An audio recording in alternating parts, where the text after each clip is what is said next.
everyone, this is Elisan. Welcome to Beyond Business Conversations, interview series with women who have it all. And today I have Sharon with me.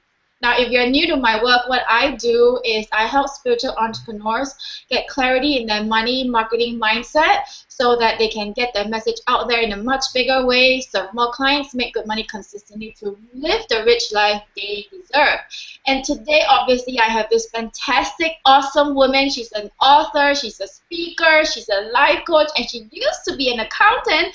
And it's going to be an interesting conversation because an accountant to a life coach, what happened, right? And we were having a chat earlier, and I'm so intrigued by her story. She manifested her soulmate, living in the moment, and that's what we're going to be talking about because so many people worry about the past, worry about the future, and then they forget the gap, which is living in the moment. And, you know, living in the moment happens to be one of my lessons recently. Because I also tend to worry, and this, and that. I have 3 kids, right? So you can't blame me for worrying. And without further ado, let me warmly welcome Sharon. Hello, Sharon. Hi, thank you so much. So tell us, how did that happen from an accountant to a life coach? What happened? My mom got sick and died. She had terminal cancer. I took care of her, and when I lost her, I lost all meaning and self-worth. I didn't know what to do anymore, and I lost who I was. So I had to find myself, and in doing that, I came out the other side a life coach. But it took many years. I found out I'm an author. I found out I'm a great wife, a good mother, and all those things. But I had to find out who I was first, and I didn't know who I was when she died. So your mom defined you? How did you find out who you were in the process? Because many people think they know who they are, but actually they don't. That's why they're struggling with their purpose, Yeah. money, and so on, right? So how did you find out? What's that process for you? The way I found out was I injured my back. I couldn't work. I couldn't do anything. And I started writing. And I started writing and writing and writing, and I journaled everything. And I really wanted to write for a living. And I said, I can do this. And I said, I've always wanted to do it. Why haven't I done it? And I said, well, let's do it. Let's just do this. And then I went to sleep one night, and it was like a divine dream God gave me, and he said, Sharon, I want you to write this book. And he told me everything I needed to write in it. And that's what I did. And so your book was born. Yes. So were there any fears? Were there any doubts listening to that voice? Because I know all of us women, we are born with 6th sense, including men, whether they admit it or not. And Yes. we sometimes don't listen to it, and then it sabotages us, right? Like there's this voice that says, take this road and don't take that road, and then in the end we get caught up in the jam, right? So Yes. what was were there any thoughts? Were there any fears? Were there any doubts that, are you sure I'm going to be an author? Really? Tons of fears, tons of doubts, but I went with it, and it's turned out to be really an awesome adventure journey for me. I meet a lot of people all the time now that want to have the book, need the book, and it changes their life for them. And it's such a good feeling to know that, a little piece of me has gone a long way through the world already, and it's helping people. Awesome. So tell us more about your book. It's about living. It's about living in the moment and doing that by a series of steps. There's exercises in the book. It's a very small book. We just grab a copy for you right here so you can see it. Lift it higher, you cannot see it. Can you see it now? There you go. Yeah, it's a small book, so, doesn't take long to read, but it's very informational and has a lot of exercises in it that really help you to control your now, to step in and take charge. And that's what people need to do. They have to step into their own life and take charge, take responsibility. All right. So before I ask you any further questions, I want to know like what happened. Is there anything particularly happened in your life at that moment for you to be inspired and triggered to actually write this book and to have this message live in the now? Were you not living in the now before? I don't think I was. I was too busy worried about tomorrow, living in the past. Is this going to happen? How's that going to affect me? What's 5 years down the road going to be like? I was too caught up in that, whatever that is of the ego, and I left it all behind. I almost broke my back, and I injured several vertebrae. And when I did, it changed everything for me. It's a serious injury, and when you take a step back and look at your life and you say, wait a minute, I'm wasting all this time on what could be, what might be, instead of what's right now in front of me. And this is what makes the difference. So obviously we don't want people to break their back to realize that they're not living in the now.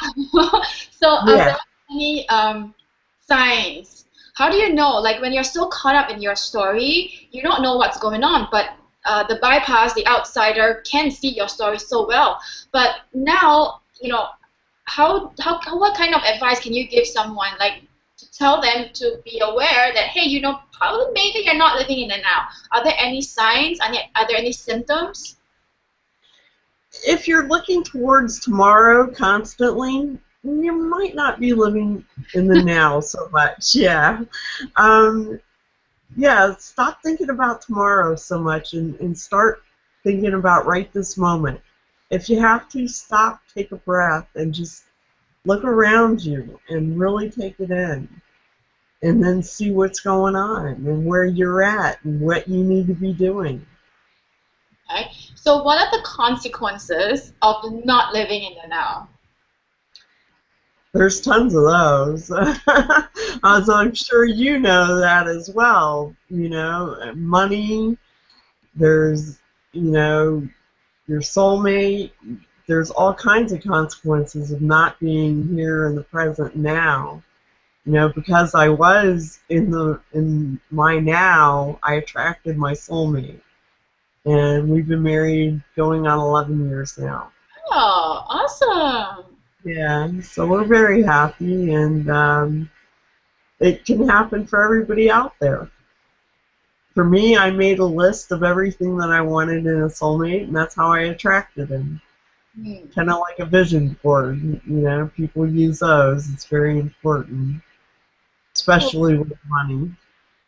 So you talked about money, you've opened up the Pandora's box, and I know a lot of people worry about the money. I mean, I'm not saying that I'm a saint right now. Obviously, we still worry about the money, because if we want to go after our dream, sometimes our dream costs a lot of money, right?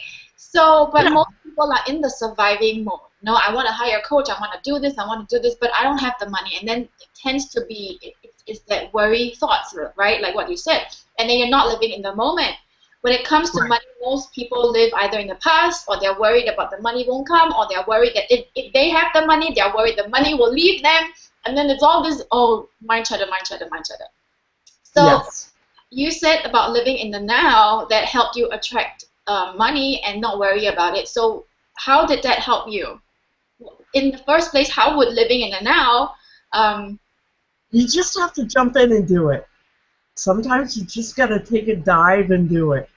It's scary. It can be unsettling, but it's very freeing.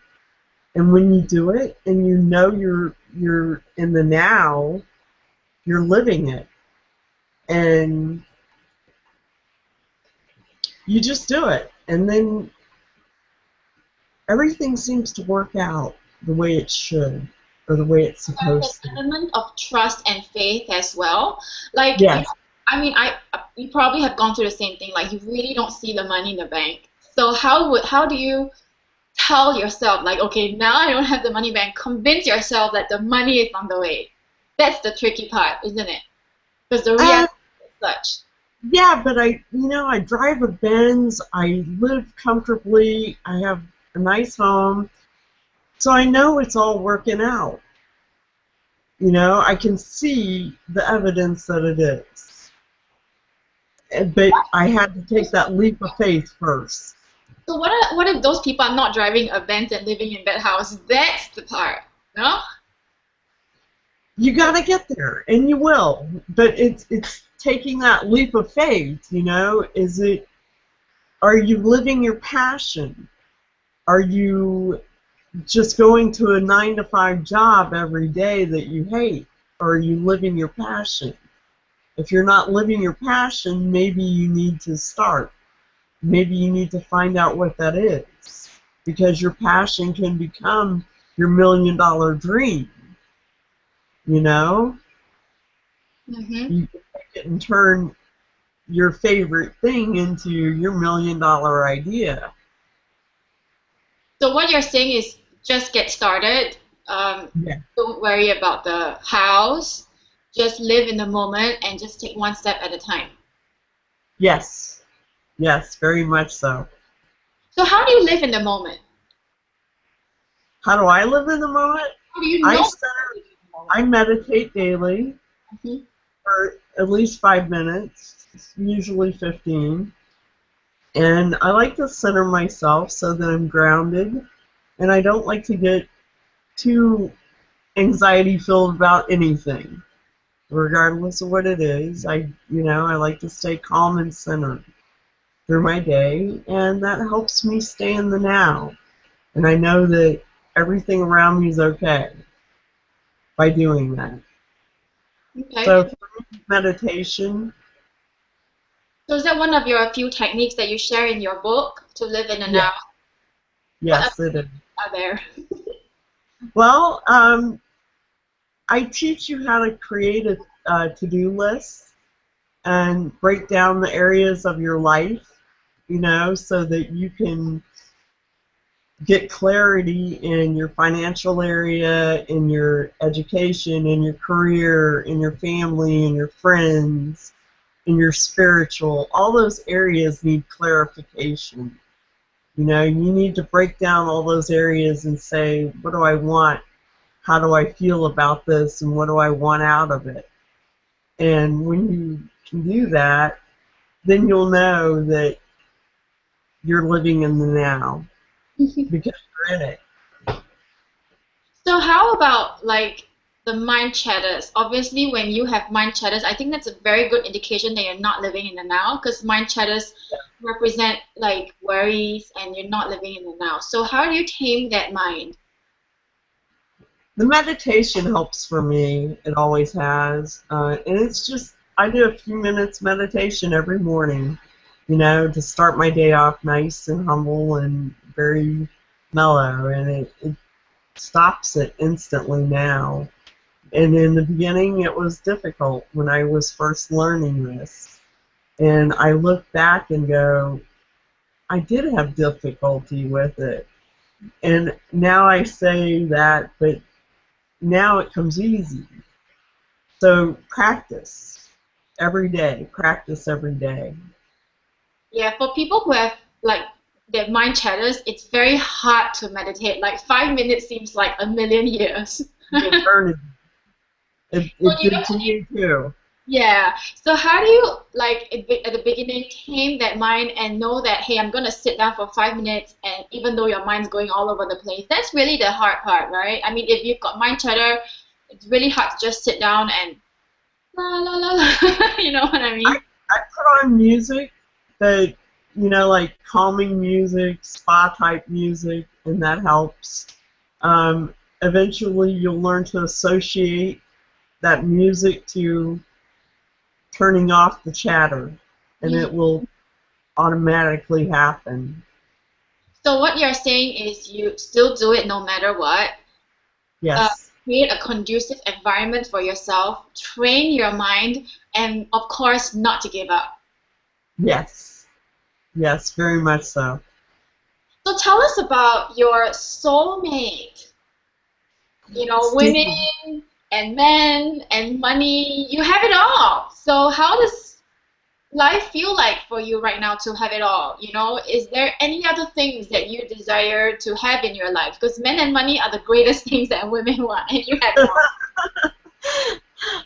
I I am very blessed. I am very blessed. I'm a very happy woman. I have the man of my dreams who loves me and supports me in doing what I do, and I love doing what I do. Um, what more do I want? I want to travel more. So was there did something happen in your life to actually create that list? This is exactly what I want. Because sometimes if you don't know what you want, if you don't know what you want, then think about what you don't want. So that something happened to actually trigger you to create this. This is exactly what I want, and then you manifested him. Yes, yes. I went through a bad relationship, and that's how I ended up creating my soulmate. When I went to Belize, I looked back at that relationship and said, wow, I really don't want that. So I wrote down everything that I did want, and I made a list. And about a year after I came back to the States, I met Steve, and he was everything on the list. How did you So everything on the list? Did your voice tell you, oh my God, did this sparks light up like, oh, he's the one? Was it like this? It was it was kind of like that a little bit. At first, I was like, I just thought he had really beautiful eyes, and I said I'd like to get to know him more. My brother introduced us, and so we got to know each other a little more. We went out to dinner and we talked, and before we knew it, a month had gone by. We're head over heels in love, and he proposed. So yeah, it was kind of like that. When you first met him, did you have those thoughts like, no, it cannot be true? Is that easy? That cannot be, right? Because sometimes, we think, Yeah, things comes to us, it has to be in a very difficult way, right? Like when it comes yeah. so smoothly and effortlessly, we sabotage ourselves. Like it cannot be that easy, right? Something is up. Did you have those thoughts? Not with him. I just accepted it. I said, I'm okay with this. And I accepted it. It was the first time in my life that I just totally stepped back and said, okay, I'm good. So which came first, the soulmate or living your purpose? I'm sorry? So which came first for you? You found your soulmate first or you found your purpose first? I found my soulmate first. And then I found my purpose. So do you feel Yeah. like it got a huge impact in helping you discover your purpose? Yes, I do. I do. He's given me the environment, the freedom to find that, to find myself, to explore all avenues that I wanted to explore and the freedom to do that. So I am very blessed. Is there anything that you desire right now to achieve in your life? Yeah, I would love to travel the world, and I look forward to doing that because that's the next thing, our next adventure. So what is your living in the now moment plan to create that life for yourself? My plan is to earn enough money to go to Bora Bora, so that would be my plan. So are there any doubts in your head that says like, no, it's not going to happen, it won't happen, how will it happen, that sort of thing? Or you know for sure it's going to happen? I know for sure it's going to happen. But they're the doubts, but they're like little flies now. You just kind of swat them away. So they The don't mind. go away for you either, right? I'm sorry. So they don't go away either for you, the little. Not 100%. No, they're still like there, and you just kind of flick them away. You just flick them away in your mind. That's what I do, and they go away. That's how you live in the now. Just ignore. Yeah, just They're gone. All right. So, what are the 3 tips that you would like to share with the viewers that can help us live in the now? That would be to take responsibility, 100% responsibility for your life. The next one would be to step out and find your purpose, your passion. And the third one would be to live it. I dare you to live it. Awesome. So, where can we find you, Sharon? At SharonSalvaggio.com. That's SharonSalvaggio.com. And my book is on Amazon.com. It's ControlYourNow.com also. And if you look me up, you'll find me there. Awesome, awesome, awesome, awesome. So, any last messages or any final words that you would like to inspire us? Be here now. Create great moments. Exactly, exactly. Well, thank you, Sharon, so much for your time. It has been very inspiring and motivating to start the day for me, night for you, to Yeah. such a good reminder to just live in the now. Like if you don't live in the now, then the future cannot really come because it's the now that creates the future, Yes. Very true. right? So you've got such a powerful message, and I'm so glad I have the opportunity to speak with you. And go look her up, get the book, and live in the now. Thank you so much, Elise. Thank you.